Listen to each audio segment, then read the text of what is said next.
Oui. Alors, le Premier ministre a également fait une annonce récemment, baisse du carburant, baisse également du prix de l'électricité, des annonces qui peuvent quand même soulager la population. Et par rapport à la faisabilité, vous pensez que c'est possible Mais en vous ce savez, moment? nous ne pensons pas Oui. Vous que attendez? les Sénégalais attendent des annonces. Oui. Nous, on attend des actes concrets. Vous savez, ils font des annonces depuis qu'ils ont pris le pouvoir. Oui. C'est un pouvoir qui passe son temps à créer des slogans. C'est un pouvoir qui passe son temps à faire des annonces. Et moi, personnellement, Abdou Mbow, Oui. je ne crois pas aux annonces du Premier ministre. Parce que depuis qu'il est là, il fait des annonces et il ne les respecte pas. Il a été venu à l'Assemblée nationale, devant la représentation nationale, dire qu'en fin juin, on va rationaliser ou fusionner certaines agences. C'est pas fait. Il avait dit que les fonds politiques, une fois qu'ils arrivent au pouvoir, ils allaient éliminer cela.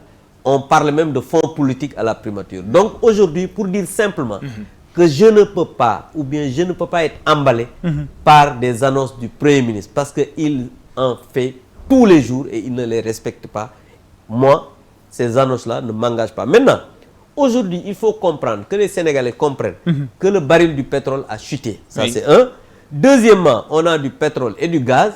Donc, ce pouvoir actuel, le minimum qu'on peut attendre chez eux, c'est quand même la baisse du carburant, la baisse du gaz, la baisse de l'électricité. Ça, c'est un minimum.